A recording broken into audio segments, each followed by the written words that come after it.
भक्त कल्याण मूर्ती नमो सद्गुरु भक्त कल्याण मूर्ती नमो सद्गुरु भास्करा पूर्ण कीर्ती नमो सद्गुरु भास्करा पूर्ण कीर्ती मनुष्याकृती राघवे ख्याती केली मनुष्याकृती राघवे ख्याती केली शिखरी सागरी तारिली शिखरे सागरी तारिली तुका स्वामी हा पूर्ण ब्रह्म प्रकाशी स्वाम्या पूर्ण ब्रह्म प्रकाशी जळी रक्षिले निर्जीवा कागदाशी रक्षिले निर्जीवा कागदाशी महाराज हा जन्मला मृत्युलोकी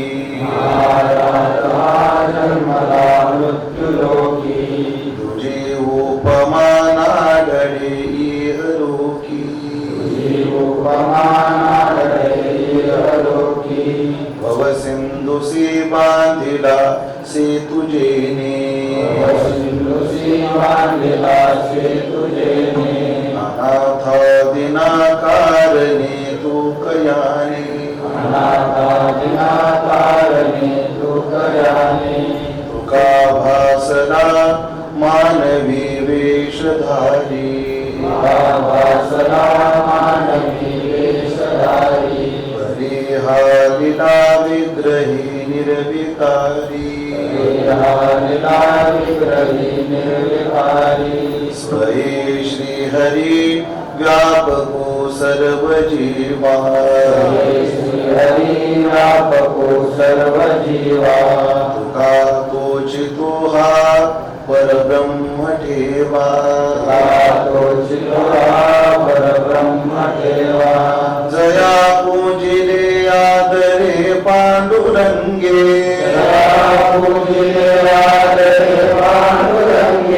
विमानस्थ केले प्रयाण प्रसंगी तनु मानवी दिव्य रूपीच केली न त्यागी तिये दिव्य लोकासी नेली जगद्गुरु तुकाराम महाराज की जय.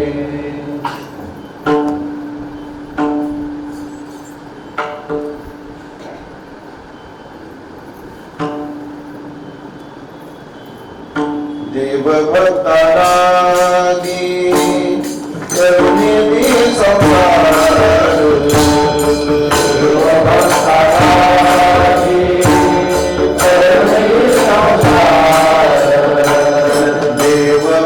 देवभक्तारागी करुणेदी संसार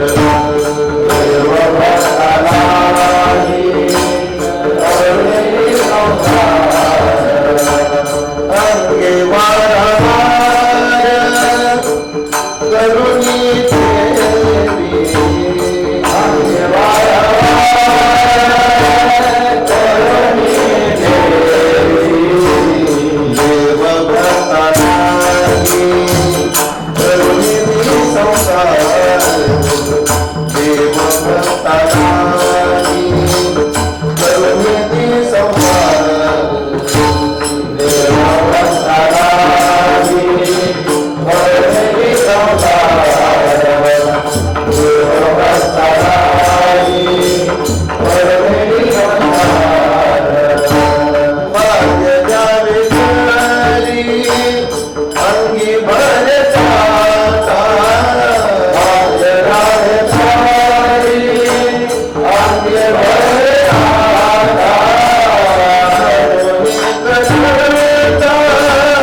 सद्गुरु तुकया ज्ञानदीपा, नमो सद्गुरु सच्चिदानंद रूपा, नमो सद्गुरु भक्त कल्याण मूर्ती, नमो सद्गुरु भास्करा पूर्णकीर्ती.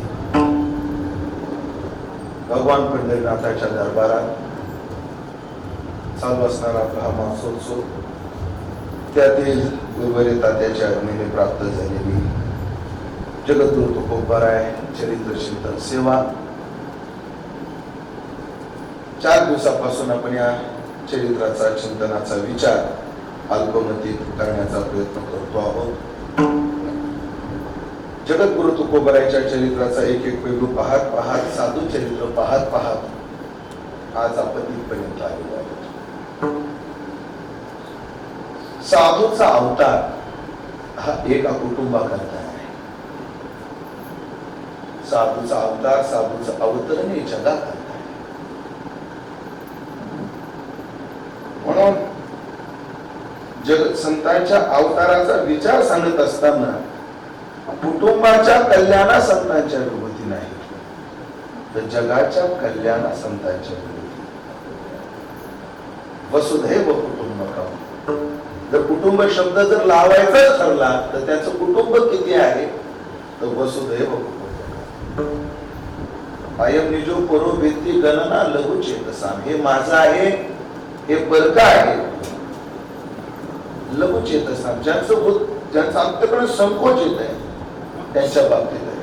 उदाहरणाचे ज्यांचं अंतःकरण व्यापक आहे, ज्यांचे विचार व्यापक आहे, ज्यांचं चरित्र व्यापक आहे, त्यांच्या दृष्टीने मात्र वसुधैव कुटुंबकम. म्हणजे एका वक्त्यानं एक गोड वाक्य वापरलं, चौकटीच्या आतला संसार आणि चौकटीच्या बाहेरचा संसार. तुमच्या आमच्या विचाराला, तुमच्या आमच्या कर्तृत्वाला, तुमच्या आमच्या परोपकाराला चौकटी आहे. सगळ्यांच्या आपल्या विचाराला, आचाराला, परोपकाराला, सगळ्या गोष्टीला चौकटी आहे. पण साधूचा अवतार, साधूचा विचार, साधूचा परोपकार, साधूची कृती ही चौकटीच्या आजची नाही, चौकटीच्या बाहेर पूर्ण विश्वाला गवसणी घेणार. म्हणून तुका म्हणे आता उरलो उपकारापुरते जीवन, केवळ स्वतः करता नाही. 2 विचार सांगून जाऊ, पुढे जाऊ. आपल्याकडे ते काय कीर्तनकार मंडळी प्रस्तावना करत असतात. स्वार्थातला स्वार्थ, परार्थातला परार्थ, परार्थातला स्वार्थ, स्वार्थातला परार्थ, हे 4 प्रकार. माझ्या अल्प माहितीनुसार अशा 4 प्रकारच्या कोट्या करण्याची पद्धत आपल्याकडे माधव महाराज वगैरे यांनी चालवली. गुन्हा महाराज करायचे म्हणतात. अशा 2 गोष्टी घेऊन त्याचे 4 प्रकार करून 4 मुद्दे मांडण्याची पद्धती आपल्याकडे आहे. गुरुजी करायचे कोट्या, गुरुजी करायचे, गुन्हा महाराज करायचे, माधव महाराज मदत पण करायचे, अशा आपल्याकडे आहे. तर जास्त विस्तार न करता एक गोष्ट जीवाचा आणि संतांचा फरक. जीवाच्या परोपकारात पण स्वार्थ आहे आणि साधूच्या स्वार्थातही परोपकार आहे. ज्ञानोबाची गोड ओवी या आशयानं आपण धरून वापरू शकतो. या आशयाने ती ओवी आलेली नाही, पण त्या ओवीचा विचार आपण असाही करू शकतो. परोपकारामध्ये सुद्धा स्वार्थ कसा, ज्ञानोबा दानशील पुरुको तो वेचकपणेची संच. दान धर्म करणारा एखादा पुरुष, एखादा व्यक्ती, तो दान धर्म करताना, द्रव्याचा त्याग करताना दिसतो, पण ज्ञानोबा म्हणतात तो वेचकपणे संचक आहे. उलट तो तर मोठा स्वार्थी, नाशवान धन देतो आणि अविनाशी पुण्य आपल्या बाजूला घेतो. आणि परार्थातला काय आहे, स्वार्थ. विनोदाने दृष्टांत सांगितला जातो की एक मुलगा आपल्या वडिलांसोबत एका उंच टेकडीवर देव होता त्या देवाच्या दर्शनाला. तिथे जात असताना दरवाजामध्ये पुजारी बसले होते. त्याने पुजाऱ्याचं दर्शन घेतलं. का बाबा, हे मंदिर कशाचं आहे? म्हणजे आमच्या आमच्या देवाचं आहे. काय या देवाची माहिती आहे? बाबा, फार नवसाला पावणारा देव आहे. मनाचे येतं, मनाची बोलत ते तर होतच नाही. प्रत्येक तालुक्यात 10-5 तरी आहे. चला, त्या दृष्टीने तरी समाज परमार्थ अभिमुख. पण देवाच्या देवाचे खोडे म्हटले. काय खोडे? हा देव स्वतः करता मागितलं काही देत नाही, दुसऱ्या करता मागवला. ठीक आहे म्हटलं. पोरगा गेला, दर्शन घेऊन आला आणि तो पुजारीने विचारलं, का रे देवाला प्रार्थना केली? हो. मग तुला माहिती ना देव दुसऱ्या करता मागितलं देतो? हो म्हणे, आपण दुसऱ्या करता मागितलं, मी स्वतः करता काय मागितलं? काय मागितलं? काय म्हणजे माझ्या करता नाही मागितलं, मी माझ्या आई बापा करता मागितलं. काय मागितलं? मी देवाला म्हटलं, देवा माझ्या आई बापाला चांगली सून भेटू. या परार्थात सुद्धा काय आहे? स्वार्थ. आता याच्यावर साधूच्या स्वार्थात सुद्धा परार्थ आहे. 2 प्रमाणात डोळ्यासमोर ठेवणारे आहेत. हो, अकल्प आयुष्य व्हावे तया पोळा माझ्या सकाळ हरीच्या दासा. त्याही पेक्षा ज्ञानोबराची उभी तर फारच बळे. आता विश्वात्मके देवे येणे वाग्यज्ञ तोषावे तोषोनी जगा द्यावे. कोणा द्यावे? मज द्यावे. भाषा दिसताना कशी दिसते? मज, माझ्या, स्वार्थाला करून भाषा दिसते. मला द्या, मला पाहिजे. पण इथं स्वार्थ दिसतो, पण या स्वार्थात काय पूर्ण 5-6 जण आपण पाहिलंय आणि त्याचा अर्थासह चिंतन आपण केलंय. साधूच्या स्वार्थात सुद्धा परार्थ. पण साधू एका कुटुंबात जरी जन्माला आला तर ते एका कुटुंबाचा नसतो, तो जगाचा असतो. साधू एका जातीत, एका जमातीत, एका प्रांतात जरी जन्माला आला तो जगाकरता असतो. आणि साधून समाजाकरताच समाजाभिमुख व्हावं, स्वतःच्या कुटुंबात रमू नये ही प्रभू इच्छाही असते. प्रभू इच्छा आहे. म्हणून आपल्याकडे म्हणतात ना, बहता पाणी भरा पर घुमता साधू भरा. साधू फिरता पाहिजे आणि पाणी वाहतं पाहिजे. फार गोड मन आहे, मला फार आवडते. त्याची 2 कारणे आहेत, एक वेष्टी कारण, एक समष्टी कारण. पाणी थांबलं की पाणी सडतं, ते वाहत राहिलं पाहिजे. तसा साधू एका जागी राहिला की त्यालाही अडचण निर्माण होऊ शकते. नाथ महाराज म्हणतात, निमिष मात्र वसते घडे आणि ते ठाईचा अभिमान जोडे. साधू जर एका जागी राहिला तर साधू त्या जागेशी, त्या ठिकाणच्या समाजाशी आसक्त होण्याची दाट शक्यता आहे. हे त्याचं स्वार्थी कारण, वेष्टी कारण. पण समजते काय? गदा जर एकाच ठिकाणी थांबली तर पुढच्या पादपांनी काय करायचं? त्याचं जीवन काय?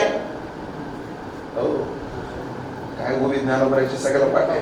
फेडित पापता ओखित तेरीचे पादप समुद्रा जाळे आपण गंगेची देशी. जर गंगा एकाच जागी थांबली तर पुढच्या पादपांचं, त्या वृक्षांचं काय होईल? ती वाहत राहिली पाहिजे. असं परत तसं साधूच्या बाबतीत आहे. साधू जर एकाच जागी राहायला लागला तर त्या ठिकाणच्या लोकांचा उद्धार होईल, त्यांना मार्गदर्शन करेल. बाकीच्यांचं काय? पण साधू एका जागे करता नाही, साधू जगा करताय. आणि साधून एका जागी राहावं अशी देवाची इच्छाही नाही. देव भक्ताला हे करू नये संसार. तो तिथे गुंतू नये ही देवाची इच्छा. आणि पुढचं बोलू का? तुमच्या आमच्यासारखी गुंतून राहावी ही देवाचीच इच्छा. लोभ दावनिया, लोभ दावनिया आपला विसर पाडितो कुमार धन आशा. बाळकडे तुकोबरा म्हटले. उलट हे जे संसारिक आहेत ना, म्हणजे तुकाराम महाराज म्हणतात, देऊन हे इथंच गुंतून राहावं, इथेच राहावं, हे बाहेर पडू नये. का? हे जर बाहेर पडले तर महिन्याच्या वाऱ्या करणाऱ्याला वर्षाच्या वाऱ्या लागतात. हे जर अशी फिरायला लागले आणि ह्यांची गाठ जर पडली,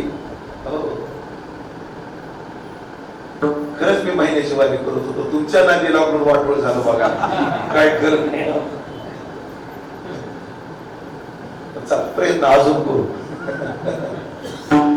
मी महिन्याची वारी करत होतो पहिले, पण तुमच्या नादी लागलो बघा. रामकृष्ण आहे, जाऊ द्या, पुढचं नाही बोलत होता काय. तात्याने मला सावध केलं होतं त्यावेळेस. पण ते सावधान काही जीवनामध्ये वेळा निघून गेल्या ना, खंत राहिली. मला तात्या आणि बाबा दोघांनी खूप सावध केलं होतं, पण काय घाय राहिलो बघा. संस्था सुटल्या तात्यांची बोधे बाबाची इच्छा होती मी गाथा पाठ करावा. आम्ही गाथा घेऊन डोंगरावर गेलोय. सुरुवातीचे काही अभंग पाठ केले. मला एक आजार झाला. त्या आजारात मी डोंगरावर महिन्याला आळंदीला यायचो. आले तर तात्याला गप्प बसून यायचो नाही. जे अभंग पाठांतरात गेले, ज्याचे अर्थ लागले नाही, त्याच्या चर्चा तात्याशी करायचो. आता काय म्हटले, तुम्ही खूप चांगला निर्णय घेतला गाथा पाठ करायचा, कीर्तनकार आहे आणि तात्या म्हणतात म्हणून तुम्हाला म्हणण्या चांगलं आहे, तुमच्या सारख्याला पाठांतर गरजेचं आहे. खूप छान, खूप छान. कार्तिकीला गेलो आणि फाल्गुन वारीला विजेच्या वेळेला या 4-5 महिन्यातच आजारी पडलो. आजारी पडल्यानंतर खाली आलो. तो आजार नीट व्हायला जो 5-6 महिने गेले. मे महिन्यापर्यंत तो आजार चालला आणि त्यानंतर फेटाळून करणं हातामध्ये आलं. म्हणजे तुमच्या नादी लागलो अर्थातच.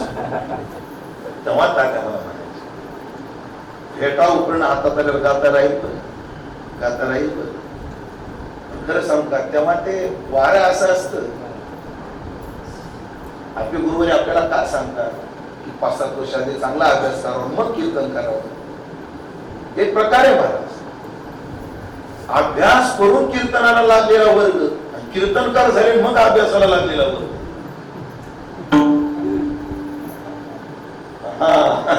अभ्यासासाठी कीर्तन नाही, कीर्तनासाठी अभ्यास. कीर्तनकार झाले फिरायला लागले. बाल कीर्तनकार म्हणून लोकांनी थोडे दिवस स्वीकारलं. ही निंदा नाही, एक चर्चा चालू आहे. पण बालाला बाळ ठेवत नाही. असं बोलणं लवकर नाकावरचे बाल उभवायला लागतात, हे बाल बाहेर येतात म्हणतात हा बाल राहिला नाही. बालपण निघून जात. मग पुढे अभ्यासाची तसं आणि एकदा लौकिकाची चट लागली, खरंच अभ्यास होत नाही. आम्ही 3-4 वर्ष राहिलो, तेव्हा जर ऐकलं असतं तर नक्की आज गाथा पाठ राहिला असता. असो, बघू त्यांच्या आशीर्वादाने पुढे काय होईल ते होईल. चालू विचार आपला चालला होता, एका करता नाही जगा करता. म्हणून संसारातच राहिला पाहिजे ही देवाची इच्छा जर असेल तर साधू संसारात राहिला नाही पाहिजे ही देवाची इच्छा. जगद्गुरु तुकोबरायचा जन्म झालेला आहे. सावकाराच्या घरात पोरगा जन्माला आलेला आहे. पहिला पोरगा, दुसरा. एक तर खूप दिवस लेकरू बाळ नव्हतं. त्यामध्ये मोठा मुलगा झाला, नाव सावजी ठेवलं. दुसरा मुलगा झाला, रामाशी तुकला म्हणून तुका राम हे नाव ठेवलं. ज्याची तुलना रामाशी करता येते. कशी? राम प्रभू आणि तुकाराम महाराज हे एक आहे. कसे एक आहेत? देव आणि संत वेगळे नाही. आधी आपण अवताराच्या दृष्टीने विचार करू आणि निर्णय आपण रामेश्वर भट्टांना पुढे घेऊ. कारण काय, रामेश्वर भट्ट हे कट्टर राम भक्त आहेत. रामेश्वर भट्ट काय आहेत? राम भक्त आहेत. राम भक्तीतून तुकाराम भक्तीमध्ये ते रमलेले आहेत. कशावरून? गुरुवारी तात्यांच्याच चिंतनातून ऐकलेला विचार. आज देहूमध्ये जी पांडुरंगाची मूर्ती आहे, उजव्या हाताला रामाचं मंदिर आहे. पहा, देहूमध्ये गेल्यानंतर राम मंदिर. हो, कदाचित मला आता स्पष्ट आठवे ना, कदाचित तुम्ही म्हटल्यासारखं झाले मला की रामेश्वर भट्टांनी ती मूर्ती बसवलेली असावी कदाचित, असं मी कुठंतरी ऐकलंय. ही निर्णायक माहिती नाही. हा, उसरशी कानावर मला स्मृती होते फक्त अशी. राम प्रभूची मूर्ती आहे तिथे, राम पंचायत आहे उजव्या. रामेश्वर भट्ट पहिले राम भक्त. कशाकडून? कारण याचे पायी न घडो बुद्धीचा विचार, मागे रामेश्वर पांडुरंगा नाही रामचंद्र आहे. म्हणून रामेश्वर भट्ट हे राम भक्त आहेत. म्हणून त्यांनी आरतीमध्ये सुद्धा राघवे सागरात पाषाण तारिले तैसे या तुकोबानी तैसे या तुकोबाचे हे 2 पाठ जे असतील ते अभंग रचियेले रक्षिले जे पाठ असेल तैसे या तुकोबाने अभंग रचिये हा आपला पाठ आहे. म्हणून राघवाने जसं सागरामध्ये पाषाणाला तारलं तशा भवसागरातून तारण्याकरता या तुकोबाने अभंग लिहिले. भवसिंधुसी बांधिला सेतू जेने, निळोपराची पुष्टी पहा. भवसिंधुसी बांधिला सेतू जेने, अनाथा दिना कारणे तू कयानी. हा भवसिंधूला बांधलेला सेतू. त्या राघवानं पाषाण तारले, तसे या राघवाच्या या अभंगाला, तुकारामाच्या अभंगाला दगड बांधून टाकले होते, तेही तरले. हा एक सादृश्य आपल्याला पाहता येतो. मुळात दोन्ही विष्णू अवतार आहेत. म्हणजे रामेश्वर भट्ट द्विजा, तुका विष्णू नाही दुजा. देवाशी कसे तुकारामाला तुकतात ते आपल्याला पावला पुढे पाहायचंय. फक्त आता निर्देश करून जातो. गुरुवर्यांच्या मुखातून ऐकलेले चिंतन आहे काय आपण त्याविषयी ऐकले की भगवान कृष्णाने गोकुळामध्ये वरुणाचा अहंकार शिरवला. कोणत्या प्रकरणात? एके दिवशी वसुदेवाला द्वादशी होती, एकादशी होती, निर्जल असल्यामुळे झोप लागेना. भागवतात विचार आहे आपल्याकडे. झोप लागेना आणि जाग आली आणि वसुदेवाला वाटलं, माफ करा, नंद बाबाला चुकलं, नंद बाबाला वाटलं ब्रह्ममुहूर्त झाला आणि नंद बाबा स्नानाकरता यमुनेत गेले. पण ब्रह्ममुहूर्ताच्या आधी ती जलदेवता ही पातिव्रत्य धर्मामध्ये असते आणि त्या जलदेवतेचा अपमान झाल्यामुळे त्या ठिकाणी वरुणाच्या दूताने नंद बाबाला वरुण लोकांना नेले. इकडे द्वादशीचा स्वयंपाक झाला. यशोदा मैया वाट पाहते, बाबा कसे येत नाही, बाबा कसे येत नाही. कार्य तुला दिसले का? स्नानाला जाताना दिसले होते. नदीच्या काठावर गेले तर नदीच्या काठावर धोतर दिसतंय, तांबे दिसतोय आणि बाबा दिसत नाही. याचा अर्थ काय? आपल्याकडे काय केला जातो? नदीत शोधाशोध घेतला, सापडेना. कृष्णा, भगवान जागे झाले. काय झालं? बाबा नाही.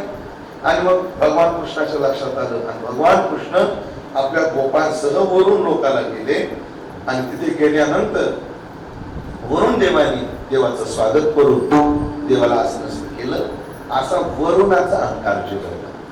गोवर्धन लीलेमध्ये इंद्राचा अहंकार जिरवला आणि काला या प्रकरणामध्ये ब्रह्मदेवाचा अहंकार परास्त केला. कोणी?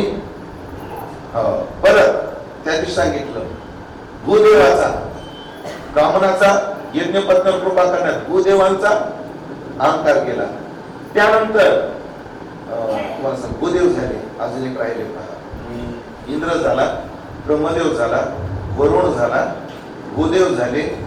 अजून पाच मला आता आठवलं होतं काय नाही तर आठवलं सांगा. आता पहा, ह्या भगवान कृष्णाने यांचे अभिमानाचं वर्णन केले की नाही. आता तुकोबाराच्या चरित्रात हे सगळं दिसून येतं. जगद्गुरु तुकोबाराचे गाथा पाण्यात उतरली म्हणजे वरुणावर विजय.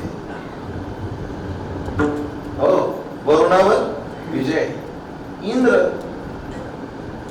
इंद्राच्या हातात ते पाऊस पाडणं न पाडणं. इंद्रानं 1 वर्ष पाऊस पाडलाच नाही आणि 1 वर्ष एवढा पाडला की तुकोबाराला सगळं दिवाळं निघालं तरी तुकाराम महाराज म्हटले नाही. हा इंद्राला तुकाराम महाराजांनी दिलेलं. अजून पहा, तुकोबाराचे बंधू कानोबार आहे.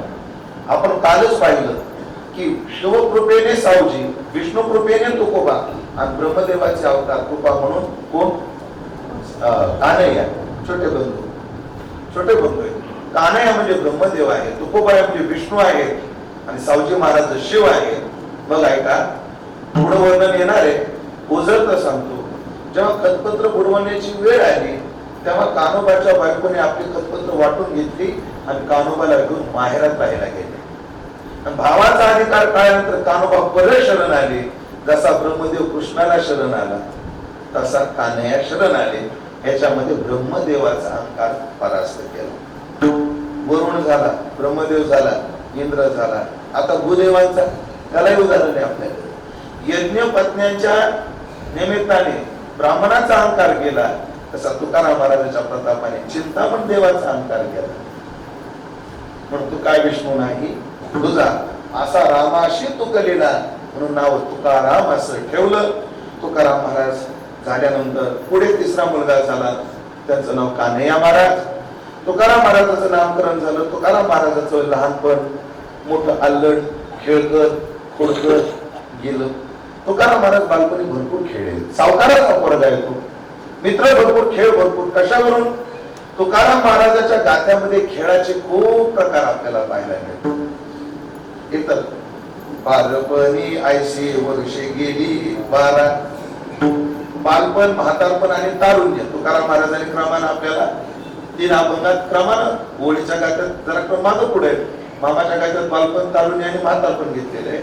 आणि देवडेकर प्रतिमध्ये बालपण, म्हातारपण, तारुण्य.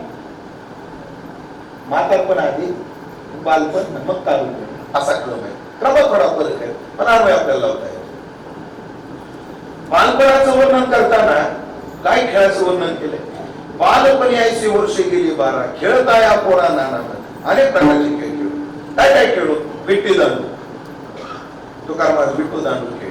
चेंडू, चेंडू म्हणजे क्रिकेटच असा अर्थ नाही बरं. झेला रे झेला, वरचेवरी झेला. चेंडू फळी म्हणजे लाकडाची फळी एवढाच अर्थ नाही. फळी म्हणजे समूह. आभाळा फळी धरून आलो, तिकडे बघू नका सांगायला. आभाळ काय आले? फळी धरून आले.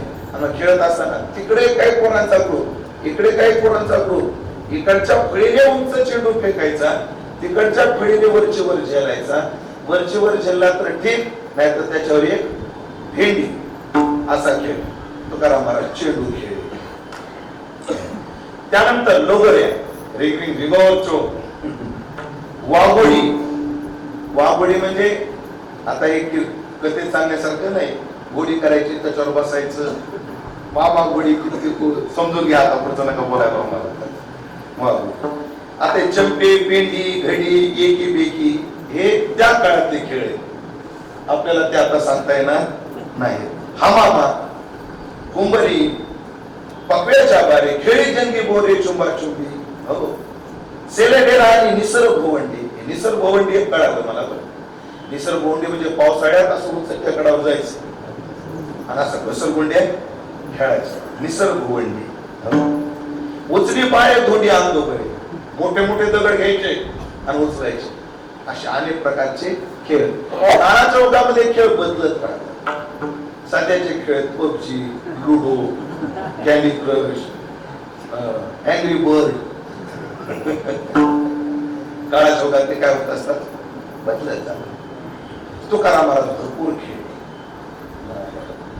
त्यांना माहित नाही. सगळे व्हिडिओ गेमचे मोबाईलवरचे खेळ आहेत. अनेक प्रकारचे खेळ तुकाराम महाराज खेळ. तुकाराम महाराजांना घरून बाल संस्काराचं कडू खूप छान मिळालं. कारण तुकाराम महाराजांचे आई वडील परंपरागत असणारे तर परमार्थिक होतेच होते. घरामध्ये परमार्थिक वातावरण होतच होत. महाराज तुकाराम महाराजांचे वडील, त्यांची आई यांना नाथांचा सहवास भेटलेला आहे. कारण बरोबर तुकोबराच्या जन्माच्या आधीचा काळ, गोलोबाचा काळ, आणि नाथ महाराज ज्ञानोबराचा दृष्टांत घेऊन आळंदीला ज्ञानोबराच्या समाधीचा शोध घेण्याला आलेले. समाधीची शोध घेतलेला आहे, परिसर स्वच्छ केलेला आहे. नाथांची कथा कीर्तन आळंदीला होत होती. नाथ महाराज येत होते. आणि अर्थातच नाथासारखे महात्मे आल्यानंतर मला नाही वाटत 15 किलोमीटर वरचे 3 कोसावांचा एक सद वारकरी त्यांना भेटल्याशिवाय राहील. जरी नाथांच्या आणि गोलोबाईच्या भेटीचा उल्लेख प्रमाण जरी सापडलं नाही, तरीही असा तर्क करायला काहीच हरकत नाही.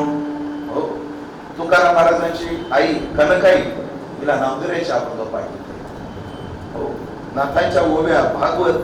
तुकाराम महाराजांची भागवतावर एवढी रती होती. तुकाराम महाराजांचा साधनाभ्यास सांगत असताना हो, तुकाराम महाराजांनी देवकर परंपरेनं सांगतात, ज्येष्ठ श्रेष्ठ सगळेच मंडळी सांगतात की एकनाथी भागवताचे 1000 पारायण तुकाराम महाराजांनी ओरड्यावर केलेले. म्हणजे घरात त्या पती उपलब्ध होत्याच होत्या. रामायणाची रती, वाल्मिकी रामायण असेल, भावार्थ रामायण कदाचित त्यांच्या घरी असेल. म्हणून घरामध्ये ग्रंथ, राबता, घरातले संस्कार, याला तुकाराम महाराजांचे उत्तम संस्कार होते. तुकाराम महाराज खेळकर होते, शरीर बलदंड होत, सावकार होते, आहार चांगला होता. तुकाराम महाराज आहार चांगला, तुकाराम महाराजांचा विहार चांगला, तुकाराम महाराजांचे संस्कार चांगले, तुकाराम महाराजांचा अभ्यास पण चांगला होता. तुकाराम महाराजांनी भावंड लहानाची थोडी मोठी झाली, पुढे सावकारली काय त्या शतकामध्ये शिक्षणाचं महत्व जरी एवढं नसतं, हो आतापर्यंत म्हणजे आमच्या वडिलांपर्यंत असंच म्हटलं जायचं, उत्तम शेती, मध्यम व्यापार आणि कनिष्ठ नोकरी. नोकरीचं महत्व, शिक्षणाचं महत्व आतापर्यंत नव्हतं.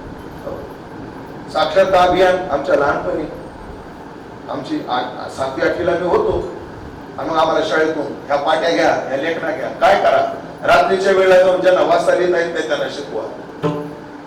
मग आमच्या गल्लीतल्या म्हाताऱ्या बाया, काही स्त्रिया, त्यांना घेऊन आम्ही शिकवायचो. कौसाबाई होती, पप्पण्याची आजूबाई होती, शेरवान भाभी होती.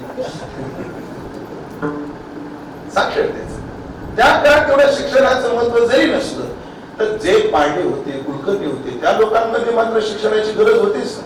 तुकाराम महाराजांच्या घरी महाजन की बघा, आता पुढा व्यवहार हिशोब करण्याकरता, सावकारकी करण्याकरता पोराला आलं पाहिजे की नाही. पण जसं आपल्याकडे आता पोरांना शिक्षण घालत असताना 10वी 12वी झाल्यानंतर मग त्याच्या रुचीनुसार आर्ट, कॉमर्स, सायन्स अशा साईड दिल्या जातात. शिक्षणात एखाद्या विशेष शिक्षणात प्रावीण्य दिलं जातं.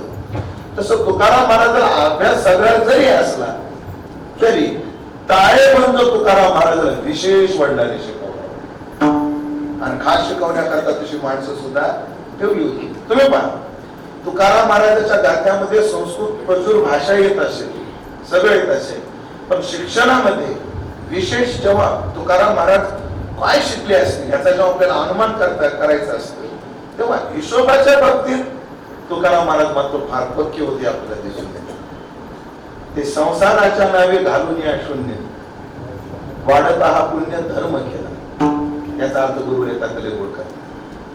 ही सुद्धा अकाउंटचीच भाषा आहे. रोज कीर्तन आणि खतावणी अशा 2 गोष्टी असतात. खतावणीमध्ये खाते असतात, रोज कीर्तीमध्ये नावे बाजूने जमा बाजू असते. जे जे आपल्याकडे येत दिवसभरामध्ये ते जमा बाजूला असत आणि आपल्याकडून जे जे जात ते नावे बाजूला असत. हो, म्हणजे रोजचा रोज तिथे शुद्धीला जातो आणि मग संध्याकाळी त्या रोज कीर्ती मधले आलेली बाजू, गेलेली बाजू ज्या त्या खात्यावर टाकली जाते, त्या त्या खात्यावर टाकली जाते. आणि मग तसं मग खाते असतात, प्रवास खात, प्रसिद्धी खात, पूजा, सजावट. की मी कुठे शिकलोय माहितीये का? सगळं येत नाही मला, जेवढं येतं तेवढं. आपला प्रत्येक सप्ताह ताळेबंद केल्याशिवाय पूर्ण होत नाही. आणि तो ताळेबंद कसा करायचा हे आम्ही त्याच्याकडे पाहून ऐकून जेवढं माहिती येतं. पण खाते असतात, प्रचार माध्यम, प्रवास खर्च. शेतीमध्ये जर विचार करायचा ठरला तर मजुरी, बी बियाणं. तसं संसार या नावावर आम्ही शून्य काढला. तिथं आम्ही काय टाकला? शून्य टाकला. म्हणजे संसाराकडे आम्ही लक्ष दिलं नाही, त्याच्याकडे लक्ष दिलं नाही, शून्य घातला त्या नावाला. म्हणजे तुकाराम महाराजांचं अकाउंट सांगतो. मग केलं काय? वाढता हा पुण्य धर्म केला. जातवान व्यापारी तोच असतो जिथे पैशाचे 10चे 2 होतात आणि आमच्या क्षेत्रामध्ये 10चे 20 होतात. तर जातवान वारकरी 10चे 12 होतात किंवा 10चे 5 होतात, तिथे गुंतवणूक करत नाही. जातवान व्यापारी 10चे 20 जिथे होतात तिथे गुंतवणूक करतो. पण आम्ही का घातलं कुठं? मग तुमच्याकडे जे काही रक्कम होती ती खर्च कुठं घातली? वाढत हा पुण्य धर्म केला.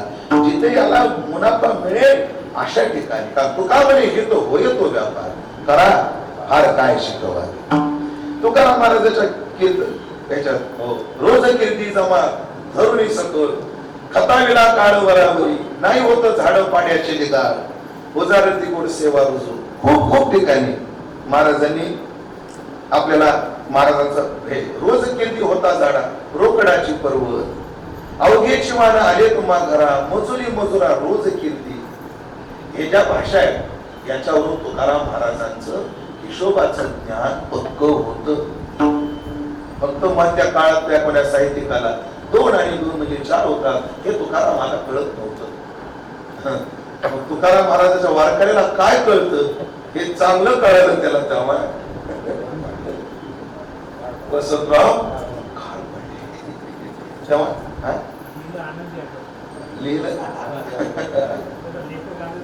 लेखक आनंदी होता आणि तो पेपर सेट करण्याची जी समिती असते त्या समितीचा अध्यक्ष मला वाटतं कानपांडे होता. जेव्हा आपले वारकरी सगळे गेले, असं काही नाहीये, तो कवीची कल्पना आहे आणि कवी थोडस लिहित असतो, असं काही त्यामध्ये गैर नाहीये. तेवढ्यात आमच्या एका वारकऱ्यानं व्हायचंय तर आमच्या तुकाराम महाराजांनी आम्हाला सांगितलं असावं ते करा जे ते आपल्या इच्छे हो बसतो असं. तो का म्हणे त्याचे पाप नाही ताडनाचे, उलट तो का म्हणे खळ करू समयी निर्मळ. तो का म्हणे नखे काढून टाकी जेती सुखी होईल तैसे बळ आणि फजित करावे ते खळ. अन्यायाशी राजा न करिता दंड किती भरपूर आपल्याला प्रमाणे सांगता येते. तुम्ही पहा तुकाराम महाराजाला हिशोबाचं ज्ञान चांगलं, तुकाराम महाराजाचं कायद्याचं ज्ञान पहा. केले पाप जेणे दिले अंत दोघा शिकवत न सारिकेची. तुकाराम महाराज कायद्याचं ज्ञान, तुकाराम महाराज नीतीचं ज्ञान. आंधळ्याची हाती साखर म्हणून द्यावी माती एका देखण्या उचित. तुकाराम महाराज एखाद्या आंधळ्याच्या हातात साखर म्हणून माती द्यावी का हे उचित आहे का? म्हणजे नीती तुकाराम महाराज नीतीशास्त्र.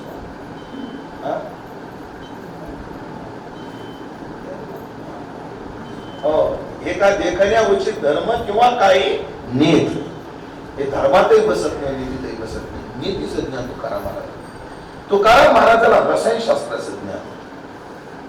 कापराच्या साथी आणीला लसण, कापूर आणि लसण जर सोबत आणला तर त्याचा फायदा होत नाही. ढेकणाच्या संगे हिरा जो कुसंगे नाडला साधू. ढेकण आणि हिरा जर एका जागी आला की जो हिरा घनाने फुटत नाही तो हिरा ढेकणाच्या स्पर्शाने फुटतो असं म्हणतात. असं म्हणतात पण ते काय आपल्याला माहित नाही. मला प्रयोग करायचा आहे, मग तुमची मदत असेल तर मी ढेकणं आणतो, तुम्ही हिरे आणा. पण हा एक अर्थ तर आहेच आपल्याकडे ढेकणाच्या संगी. पण काय एक असा ऐकण्यात आला, हिरा असतो ना हिरा, त्याच्यामध्ये आयब असतो. आयब हिरा असतो पण त्याला आयब असतो. म्हणजे जसं काही काही वस्तू चांगल्या असतात, आता मकवाचं खोड असतं चांगलं असतं पण त्याला पोप असतो. मग घडशी काय करतो, भुसा आणि फेविकॉल मिसळतो आणि त्या पोपात भरून प्लास्टर करून देतो. आयब असतो, खोट असते एखाद्या गोष्टी. तसं हिऱ्यामध्ये एक आयब हिरा असतो, त्याच्यामध्ये बारीक काळा टिपका असतो आत, आणि त्या टिपक्याला त्या दोषाला रत्न बाजारामध्ये ढेकू म्हणण्याची पद्धत. त्याला काय म्हणण्याची पद्धत आहे, ढेकू म्हणतात. हिरा ढेकू आहे, दिसताना म्हणून चांगला दिसतो पण त्याच्या आतमध्ये काहीतरी पोपळी काहीतरी असते, आणि तो ढेकू जर असला तो हिरा फुटतो. ढेकणाच्या संख्ये हिरा हाही अर्थ एका ठिकाणी माझ्या वाचण्यात आला. ढेकणाच्या संख्ये काय रासायनिक प्रक्रिया होत असेल. चला कितीतरी आपल्याला उदाहरण देता येते. तुकाराम महाराजांचं पाकशास्त्र सुद्धा खूप तयार आहे. भाजी केली मेथीची आणि 14 धोय गुळ टाकला, जमत नाही. सुधरणी बाई नाश केला आणि गुळ जो घातला भाजीमध्ये.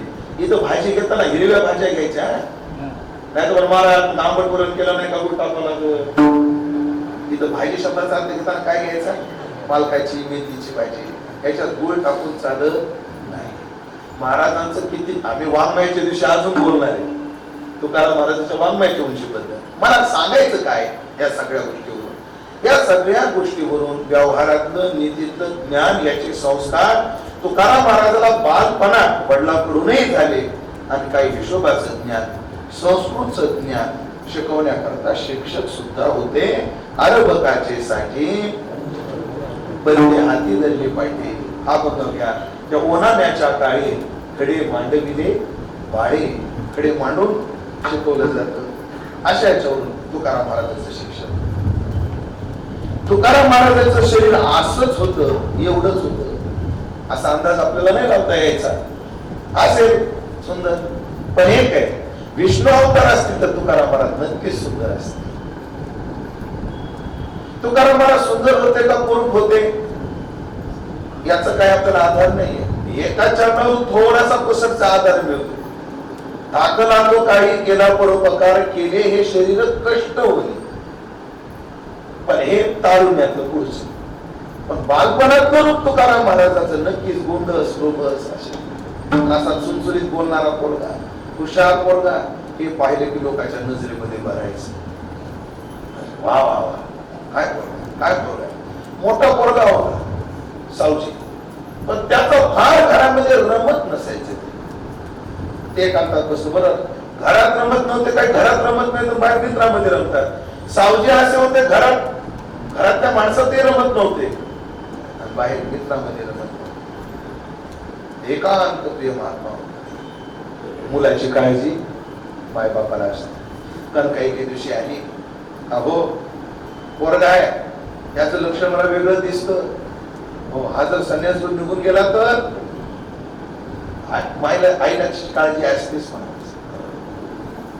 गुरुवर येतात त्यांची आई खूप दिवस म्हणायची लग्नाकरता आग्रह करायची. असं आईला काळजी असते. जसं सिद्धार्थाला वडिलांनी हा बाहेर पडू नये विरक्त होऊन जाऊ नये पण बायकोचा पाय घातला तर त्याच्यात अडकून राहील म्हणून कारण काय म्हणजे अहो या पोराचे लक्षण मला नीट दिसत नाही. हा जर विरक्त होऊन निघून गेला तर काय करायचं. मोठा मुलगा होता लग्न केलं. सावजीचा विवाह झाला.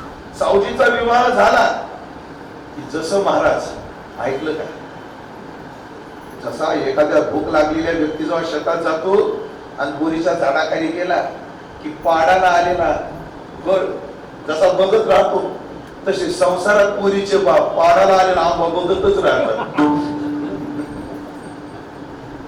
आणि मग अनेक परिसरातले लोक म्हणायचे काय पोरगा म्हणलं तर सावकाराचा बोलोबा सावकाराचा पोरगा कोणता हो 2 नंबरचा. काय पोरगा पोराला हुशार काय हुशार.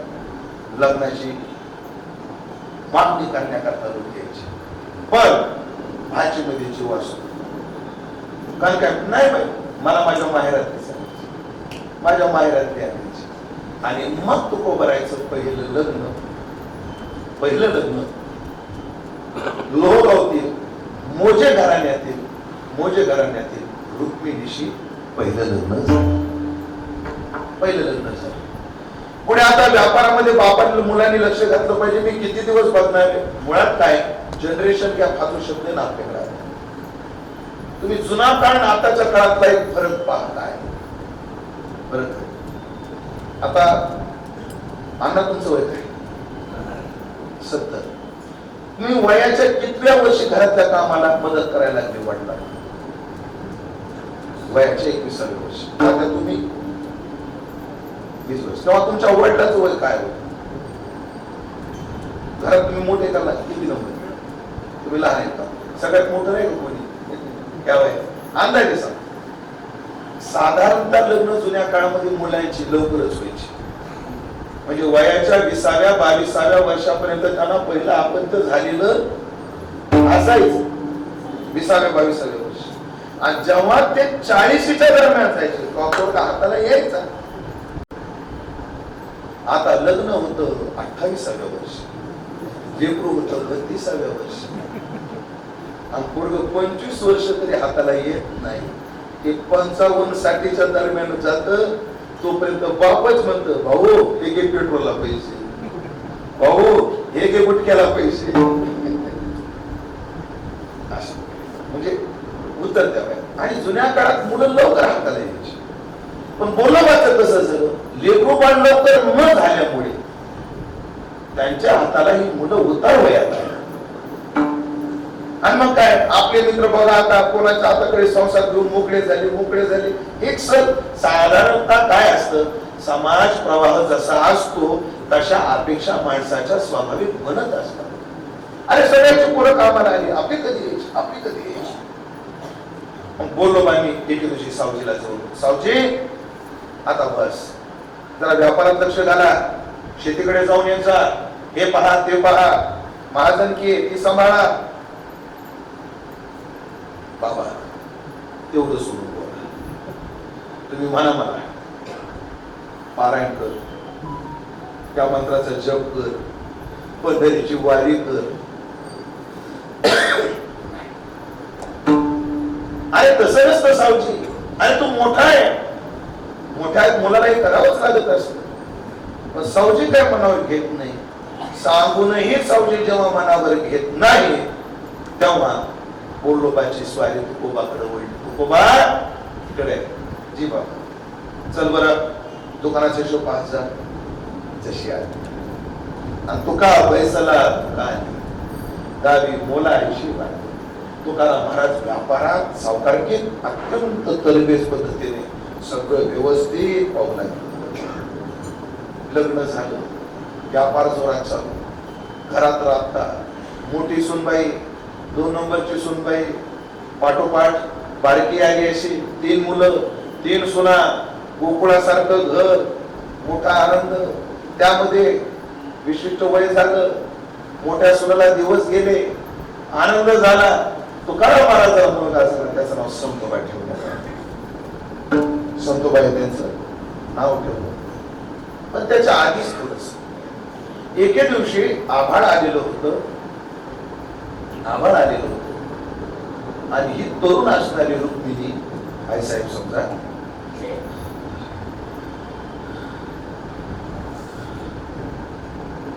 आईने विचारलं, रुक्मिणी काय होतंय तुला?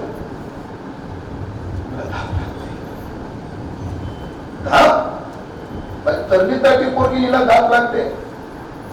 वैद्याला बोलवलं, वैद्याने नाडी पाहिली आणि वैद्याने सांगितलं, कारण काही तुझ्या ह्या सोन्याला दम्याचा त्रास आहे. एवढा मोठा प्राप्ता दम्याची सोड कसं चालायचं? मग परत बोलणं केलं आणि बोलणं करून तुकोबारायचं दुसरं लग्न झालं.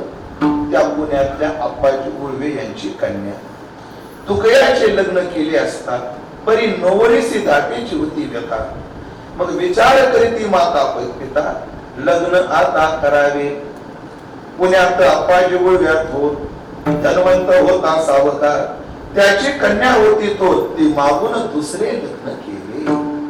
तुकाराम महाराजांचं दुसरं लग्न केलं. याच्यावर काही लोक आक्षेप घेतात, नाही पहिली मेल्यावर दुसरी केली, पहिली मेल्यानंतर दुसरी केली. पण ही संगती तात्यालाही भावत नाही, वैयक्तिक मलाही भावत नाही. काय केली का म्हणता येत नाही तसं?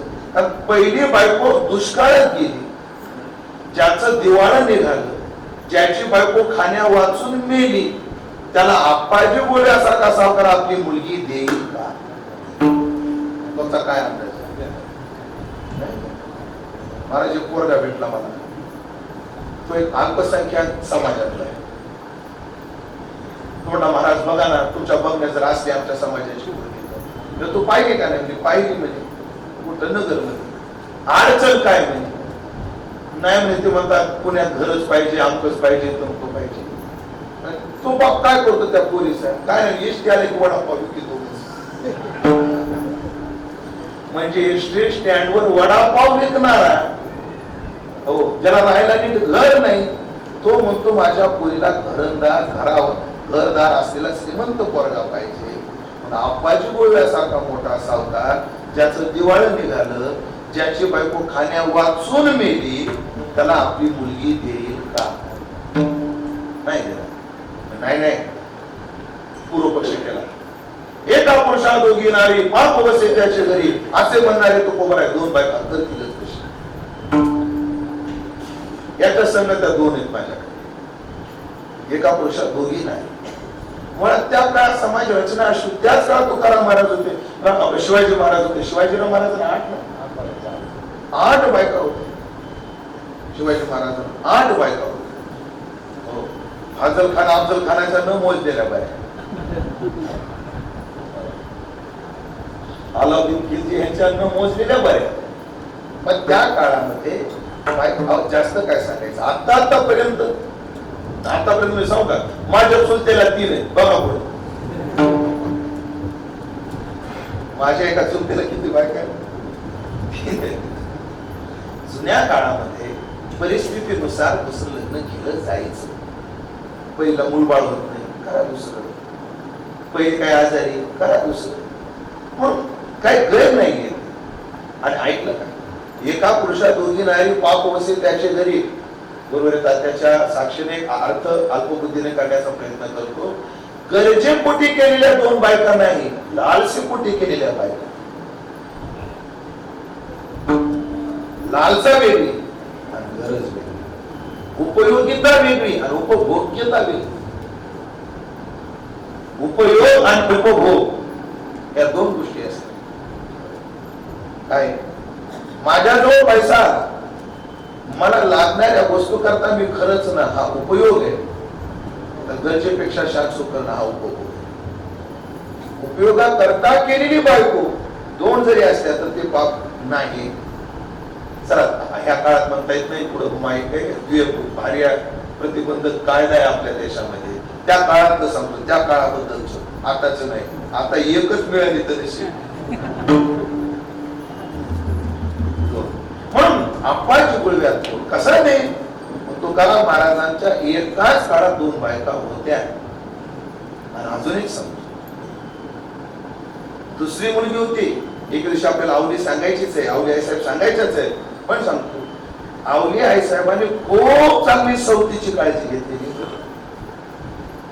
आपल्या सवतीची काळजी तिने खूप चांगली घेतलेली आहे. तशी पुरावे आपल्याकडे, त्या प्रसंगाला आपण बोलू. आप्पाची गुळव्यात धनवंत होता सावकार, त्याची कन्या ती मागून दुसरे लग्न केले. असं लग्न केलं. गुन्ह्या गोविंदाने संसार सगळा चालू असताना, गोकुळासारखं घर भरलेलं असताना, बोलोबा आणि कणकाई यांना आनंद होत असताना, मात्र देव भक्तालाही करून येते संसार. हा एका संसारात अडकला तर कसं होईल. तुकाराम महाराजांच्या वैराग्याला प्रगट करण्याकरता एक निमित्त घडून आले. पंचदशीत आपल्याकडे विरक्ती कधी निर्माण होते, त्याचं हेतू स्वरूप आणि कार्य अर्ध्या श्लोकातले गोड सांगा. दोष दृष्टी जिहासाच पुनर्भोगेश्वर दीनता. दोष दृष्टी, विषयातली दोष दृष्टी ही विरक्तीचा हेतू आहे. जिहासा, त्यागाच्या इच्छेस वैराग्य असे म्हणतात. त्यागेच्या, जहात म्हणजे त्याग, हे त्याचं काय आहे, स्वरूप आहे. आणि पुनर्भोगेश अधीनता, भोगाच्या बाबतीत अधीनता होणं हे विरक्तीचं कार्य आहे. विषय रांगरी रस सोयी, ती जेवणारा ठाऊकी होय, तो दाटची सांडून जाई जिया परी, देवी संसार या समजता, जाणी जे जे अनित्यता, तो वैराग्य दौडिता या संसाराची आसारता कळत असताना. म्हणून काही प्रमाण आपल्या डोळ्यासमोर कायम राहिले पाहिजे. महाराज मंडळी आपल्या गाडीवर काही नावं टाकतात, प्रमाण टाकतात, सगळे वारकरी टाकतात. महाराज मंडळी कशाला बिचाऱ्यांचं नाव बदनाम करायचं. बिचारे विठोबा, विठोबाचा ज्ञानोबा माझा कैवल्याचा पुतळा, विठ्ठल आमुचे जीवन, पंढरीचा वारकरी, गजर कीर्तनाचा. तात्या सांगत असतात काही प्रमाण काचाच्या आतून टाकले पाहिजे आपण. काही गोष्टी आपल्या डोळ्यासमोर सदैव राहिल्या पाहिजे. तर तात्या सांगत असतात, महाराज लोकांनी खास करून वाढल्या मानानं मानावी निश्चिंती, भूताची ती प्रीती भूतपूर. तुमची प्रतिष्ठा वाढायला लागली, तुमची कीर्तन वाढायला लागले, म्हणजे आता आम्ही जिंकलं, आम्ही आता पूर्ण झालो अशी निश्चिंत राहू नका.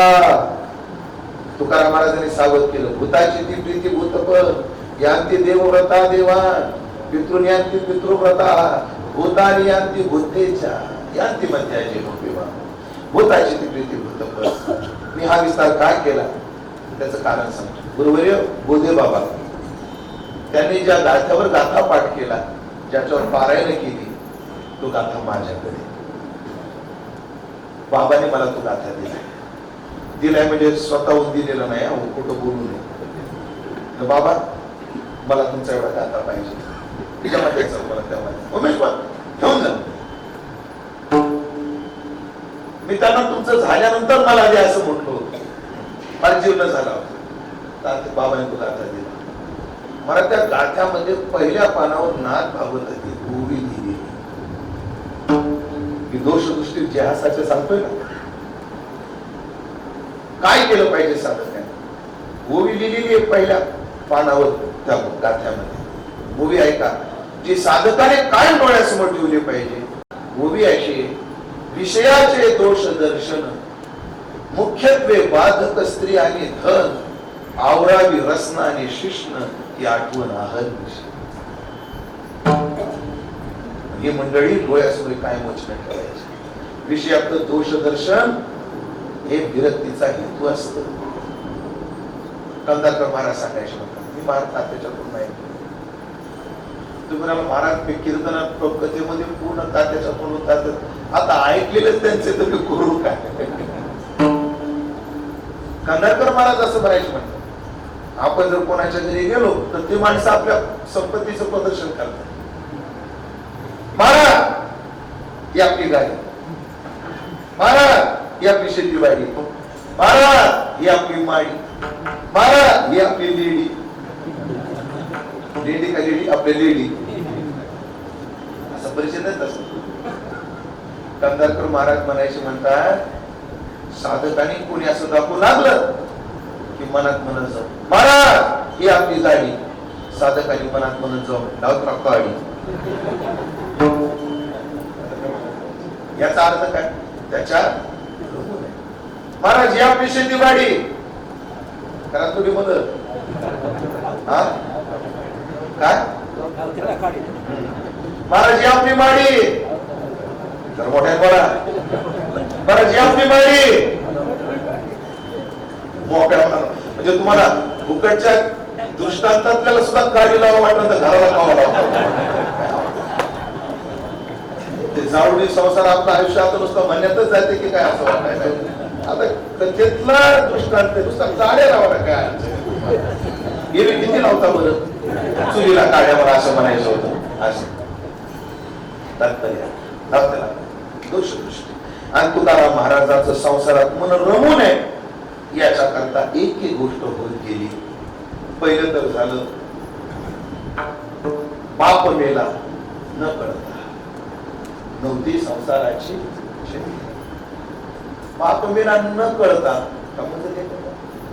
न कळता बाप मेला न कळता न कळता याचा अर्थ असा करावा असं मला वाटतो की फार पोक्त वय नव्हतं माझं, अशाच वयात माझा बाप मला सोडून गेला. बापाचा आधार केला, संसाराच्या दुःखाचा पहिला टोला बसला. माता मेरी मजले येतात, आई गेली, अजून दुसरा टोला बसला. आयुष्य सुरून गेली आत्मता, वैकुंठाचे गेले माता पिता, तेरे तुकयाच्या चिंता खेत सर्व थाना. खेत महाराजाला पाहिला. त्यामध्ये मोठी भाऊजी होती. असा शोक आवडतो न आवडतो. मोठी भाऊजी तिला काहीतरी आजार झाला आणि ती गेली. ती गेल्यामुळे सावजी आधीच तर तिच्या बंधनामध्ये अडकला होता, तोही पाश गेला. त्या नारदाच्या चरित्रामध्ये अनुग्रह मन्यमान असं एक पद आहे पाहता श्लोकात. अनुग्रह मन्यमान म्हणजे सगळ्यांना माहिती, व्यासांना आपलं पूर्वचरित्र जे नारदांना सांगितलं, माझ्या एके दिवशी गायची धार काढायला गेली, तिला सर्पदंश झाला, ती वाढली. मला माझ्या आईच्या जाण्याचं दुःख नाही झालं. अनुग्रह म्हणजे मान आणि दिशा उत्तर असं काहीतरी पद आहे पुढं, आणि मी उत्तर दिशेला चालता झालो व्याज. ही संधी पाहत होते सावजी. बायको गेली, सावजी विरक्त होऊन निघून गेले. आई वडील गेले, मोठा भाऊ गेला, भाऊजाई गेली वारली, भाऊ पुढे निघून गेला. काही यांचं मत आहे की ते त्यांचे बंधू काशीमध्ये गेले, पुन्हा त्यांनी संन्यास घेतला. संन्यास घेतला, बंधू गेले, घटना झाल्या 4. आणि तुकाराम महाराजांचं मन आता संसारात तेवढं लागलं. पण तो जबाबदारी नावाची गोष्ट असते मंडळी. जबाबदारी मोठं होणं सोपं नसतं. मोठ्याला फार सोसावं लागतं, फार सोसावं. मोठ्या माणसाला सगळं दुःख घेऊन संसार नेतृत्वाचा अभिनय करावा. बारका भाऊ आहे, छोटी भाऊजाई आहे, 2 बायका आहेत, गावात एक प्रतिष्ठा आहे, लहान मुलगा आहे. हे सगळं पार तुकारामाला घोसणे अवसानाने आता संसारात राहू. पण नियतीला हेही मान्य नव्हतं. पुढे फरक पडले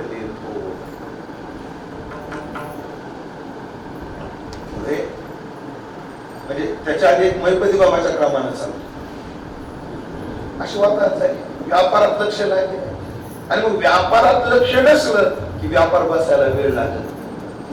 गावात तुकाराम महाराजांची सावकारिकी सुद्धा आता कमी कमी होत जायला. आणि माणूस जेव्हा ह्या बाजारपेठेत यश येत नाही किंवा दुसऱ्या बाजारपेठेत येतं की काय हे पाहत असतो. तुकाराम महाराजांकडे 4 बैल होते, त्यामध्ये 3 बैल मेली. कसा तरी एक बैल होता, त्या बैलावर तुकोबाईने धान्य टाकावं आणि आजूबाजूच्या गावाला बाजारा करता आणि तिथून काही विकून तिकडच्या भागातलं काही धान्य घेऊन पुन्हा इकडे यावं किंवा रोख रोखानं ते घेऊन परत या. एकदा तुकाराम महाराज असे संसारामध्ये दुःखी झालेले व्यापारा करता निघाले. कसा तरी एक बैल होता, त्याच्यात धान्याचं पोतं टाकलं आणि धान्य घेऊन म्हणतात खोपोलीच्या बाजूला तुकाराम महाराज व्यापाराला जातो. खोपोलीकडे, कारण मोठं शहर तेव्हा कदाचित ते असावं, कारण समुद्राकाठची शहर पहिल्यापासूनच बाजारपेठेच्या दृष्टीने महत्वाची. कल्याण झालं तेव्हापासून महत्वाचं, कारण काय आपला जो 222 हायवे ना, 222 तो कल्याणहून पैठण, कल्याणहून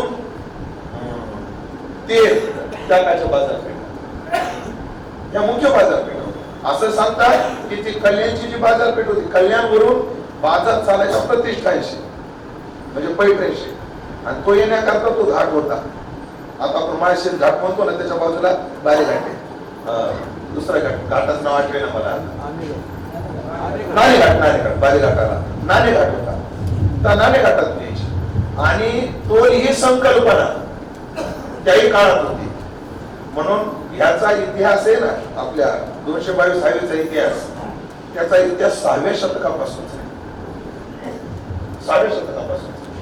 आणि तो रस्ता केला तेव्हा तिथे खंडा होता, अजून दाखवला जातो तो नाणेघाटाचा खंडा. तर प्रत्येक व्यापाऱ्याने येता जाता आपल्या इच्छेने जे असेल ते तिथं टाकायचं आणि त्याच्यातला पैसा काढून त्यानं रस्त्याची डागडुगी करायची. म्हणजे टोल ही संकल्पना परदेशातून भारतात नाही आहे, मग भारतातून परदेशात गेलेली. फक्त फरक एक आहे, कारण चाणक्य नीतीला धरून तेव्हा कर होते. चाणक्य नीतीमध्ये चाणक्याने चंद्रगुप्ताला एक उपदेश केलेला. उपदेश असा आहे, साधूला दान घेतल्याशिवाय धर्म चालत नाही आणि राजानं कर घेतल्याशिवाय राज्य चालत नाही. साधूला धर्मानं दान घ्यावंच लागतं. मला सांगा, तरी मोठाधिपती येणाऱ्या माणसाकडे 100 रुपये 200 रुपये घेणार नाही.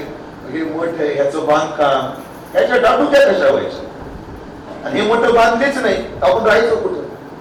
जुन्या लोकांनी मोठं बांधून किती उपकार केले हे ह्या आषाढीला नाही, पण गेल्या आषाढीला चांगलं कळालं आपल्याला. गेल्या आषाढीला काय पाऊस होता दशमी एकादशीला दुपारी. बसायचं व्यवस्था करून. तेव्हा आपल्याला कळालं. हो म्हणतात बंकट स्वामी महाराजांना सगळे लोक मानायचे, पण स्वामीने जेव्हा मठ बांधायला काढला, जे लोक काठी घ्यायचे ते घराला काढायला होते.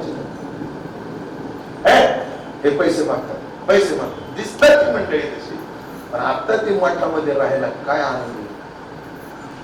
पण जर साधूने दान घेतलं नाही तर धर्म कसा चालायचा? समजा तात्याने जर पंक्तीला पैसे घेतलेच नाही तर अन्नदानाचा धर्म चालेल कसा? कशा मिळतात आपल्याला खव्याच्या पोळ्या, बटाट्याची भजी, भाजणीचे थालपीठ चालेल. सोडा, साधूला दान घेतल्याशिवाय धर्म चालत नाही आणि राजाने कर घेतल्याशिवाय राज्य चालत नाही. पण चाणक्यानं विष्णूला आपल्या चंद्रगुप्ताला सांगितलं, साधूनं कर दान घेतलं पाहिजे, राजानं कर घेतला पाहिजे, पण कसा घेतला पाहिजे? जसा मुंगा फुलातला मकरंद घेतो, फुलाला कळतही नाही कधी मकरंद घेऊन गेला, तसा राजाने कर वसूल केला पाहिजे, समाजाला कळालंही नाही पाहिजे. आणि साधून दान असं घेतलं पाहिजे त्याला वाटले नाही पाहिजे की आपण काही खरंच एवढ्या सहज ते घेतलं.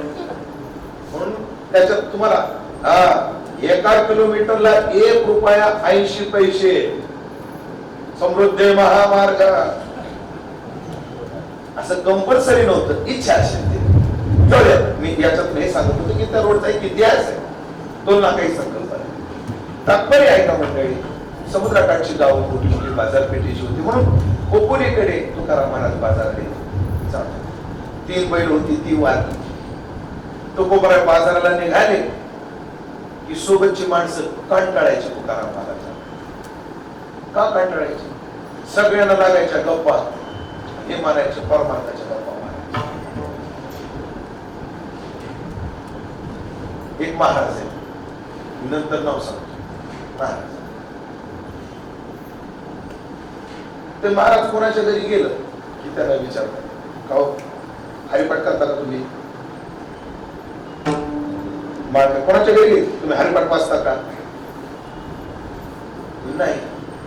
हातात पाणी घ्या, 16 संकल्प घ्या, शपथ आजपासून रोज हरिपाठ वाचेल, घ्या शपथ त्याशिवाय मी जेवणारच नाही. असं ते करतात.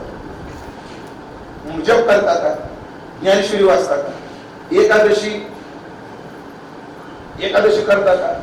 कीर्तन करा, हे विचारलं पाहिजे का नाही विचारलं? महाराज ते महाराज कोणा नाही असंच विचारतात, त्याचे कीर्तनच बंद त्याची काय बदल कीर्तन गेले का? हरिपाठ करता का? जप करता का? ज्ञानेश्वरी वाचता का? आणि घ्या शपथ. योग्य काय? दुसरा एक महाराज काय चाललंय मावशी, मोठ्या बाईचं कसं काय, तिला किती लेकर आहेत, पुण्या गोविंदाला आहे ना ती, कवा शिकायली होती ती, बरं आहे ना मग काय माय महाराज कोण बोलून बोलते ग असं महाराज. आता बरी हात मारून या बरी वाजविला जवळ.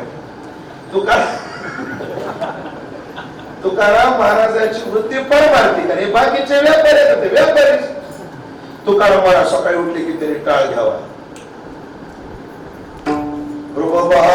रोचनी सुख दादे गो साधने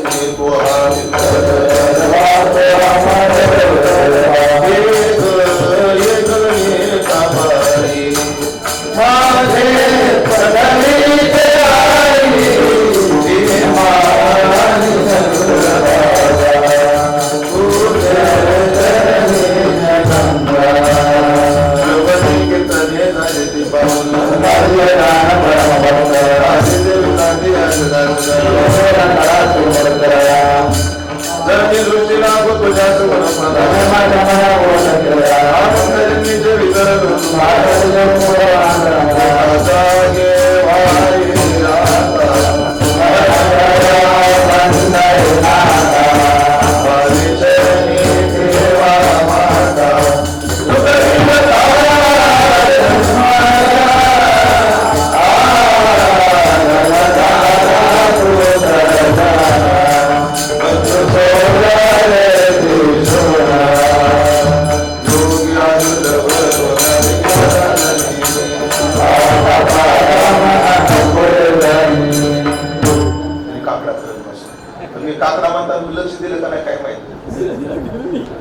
एक तुकाराम महाराज अभंग म्हणतो नाही, तुकाराम महाराज म्हणतील कसं, पण तुकाराम महाराज अभंग टाळले. नामदेव आहेत ज्ञानोबरायांचे अभंग म्हणत तुकाराम महाराज, आणि ह्याची झोप भरात आणि इकडे बिशोबाचं चालू हरी हरी अरे उठत गिटार उठते ह्याला नको आपलं सोड. पण ते व्यापारी काय करायचे, तुकाराम महाराजाचा पाठलाग चुकायचा प्रयत्न करायचा. एकदा तुकाराम महाराज गेले बाजारात, सगळे मित्र निघून गेले, एकटे तो उभा आहे. महाराज असे जंगलामध्ये आले, त्यात बारीक बारीक पाऊस यायला सुरुवात झाली, पाऊस वाढायला लागला, आणि काय झालं कोण जाणो, ती बैलाच्या पाठीवरची जी गोणी ती खाली पडली. एकट्याला काही उचलता येईना, बैल काही मदत करू शकत नाही, आणि मित्र तर निघून आता काय. आणि मग अजून संसाराची बुद्धी काय देवा आहे माझ्या वाट्यात, काय आहे माझ्या वाट्यात, हे काय दुःख आहे संसार. संसारे झालो अति दुःखे दुःखी, अति दुःखानं दुःखी झालो, त्यात ते पहिलं आहे ते दुःखाची सवय. काय फजिती संसाराची, किती फजिती काय माझ्या वाट्यात. देवा तूच बरे बाबा. पूर्वजाचं वचन, पूर्वीची पुण्य देवाने एका पांतस्ताचं रूप धारण केलं, ती गोळी उचलून दिली, रस्ता काही सापडेना. बाबा कोण्या गावचे तुम्ही, बाबा देवचा. तुम्ही मी तळेगावचा. असं त्याच मार्गाने जाणार तुम्ही, हो म्हणे मला देवलाच यायचंय, आमच्या जवळचे पाहुणे त्यांच्याकडे यायचे, चला रस्ता माहिती. बरं झालं तुम्हाला देवाने पाठवलं. आपले जनसु भूल न देवे, कर ही दर्या गे वाट बतावे, पुढे वाट दावे भवसागराची, विठो माहुली सिद्ध हे साधकाची, वाट द्यावी तरी कितीतरी प्रमाणे. देव पाठतस्त झाला, मार्ग निघाला, पण येऊन इंद्रायणीला पूर आला, पाऊस वाढला नंतर पूर आला. बैल फिरावं कसं जायचं, जे आधी गेले होते तिने आता बघा तो त्या अडकला तिकडे. असंच पाहिजे, असंच पाहिजे. मग डोकं उठवतो रामकृष्ण हरी रामकृष्ण हरी रामकृष्ण हरी, दुसरा धंदाच नाही. काय पकड लावली होती गौतम बाईची त्या दिवशी. रामकृष्ण चांगला फसला यांची चर्चा चालू. तुझं लागली राखणे लागे वाकडे जाता, आणि माझी या भक्ता संसाराची चिंता काय समर्थाची कांता. ते जे दाक्षिणी आज साक्षात्कार नाही तुकाराम महाराजाला आपण धरू, ते जे दाक्षिणी अनुसरले माझी वाहनी, तो तयाची चिंतवनी मजची पडली. ते जे दाक्षिणी प्राप्त झाले मज स्थानी नाही, फक्त आताशी त्यांनी काय केले, अनुसरले माझी वाहनी, माझ्या मार्गाला लागले, तरी मी त्याची चिंता वाहतो. मग का तुकोबरायची चिंता तू वाहणार. पुढे पूर चाललेला, आता कसं काय नाही, माझ्या माग मागे या, मी रस्ता दाखवतो बरोबर. भगवंतानी सुदर्शन घातलं आणि जगद्गुरु तुकोबराय सहज करून आले. सकाळी उठलं, लोक म्हटले अरे तुकारामाला सकाळी तो एकुलता जो बैल होता त्याला कडवा सरपंच त्याचं वैरण काढी सगळं करायला लागले. अरे हा आला कसा, काल तर एवढा पूर होता, कळत तर कोणालाच नव्हतं, पण होत मात्र सगळं होतं. असा सहकारी जरी असला तरीही संसारात तुकोबराने गुंतावं असं नव्हतं. पुढे तुकाराम महाराजाचा थोडा व्यापार, आणि व्यापारात कुठेतरी थोडी हौस धरून महाराज पुढे निघाले. तेवढ्यामध्ये दुष्काळ पडला, आणि त्या दुष्काळानंतर तुकोबराय काय झाले ते आपण पाहणार आहोत. म्हणून तुकाराम महाराजाच्या जीवनाचे जर 3 टप्पे केले, संसारी तुकोबराय, साधक तुकोबराय आणि सिद्ध तुकोबराय, तर आता पर्यंत आपण सांगत आलोय ते संसारिक तुकोबराय आहे. अजून थोडे आपल्याला संसारिक तुकोबराय बोलायचे, पण उद्या तुकोबराय संसारिक नाही, उद्या आपल्याला साधक तुकोबराय बोलायचे, आणि पुढे साधक संपल्यानंतर सिद्ध तुकोबराय बद्दल बोलायचे. किंवा तुकोबरायचं जर 42 वर्षाचं आयुष्य धरलं तर मामासाहेबांनी जी प्रस्तावना लिहिली, मी परवा उल्लेख केला, तर मामासाहेबांनी प्रस्तावनेमध्ये तुकोबरायच्या चरित्राचे 2 भाग केले, पूर्वार्ध आणि उत्तरार्ध. वयाच्या 21व्या वर्षापर्यंत प्रपंच रचना सर्वही भोगोनी व्याख्या केली, आता मात्र अनुतापाचे ज्वाळी देहबुद्धी हवी अनुताप आणि त्या देहबुद्धीचं हवन साधक रूपामध्ये तुकोबरायांनी कसं केलं त्याचा विचार करायचा आहे. उद्याच्या चिंतनात करू, आजच्या चिंतनाला या ठिकाणी पूर्ण विराम देऊ. तुकोबरायांचं नाम चिंतन करून आपल्याला आजच्या सगळ्याला पूर्ण द्यायचं. तुकाराम तुकाराम तुकाराम तुकाराम तुकाराम तुकाराम तुकाराम तुकाराम सगळे बोला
लगेच 5 ते 7 या वेळेमध्ये हरिभक्ती परायण प्रमोद महाराज जगताप यांची कीर्तन सेवा होणार आहे. सगळ्यांनी वेळेवर हजर राहायचे. उठायला परवानगी. धन्यवाद.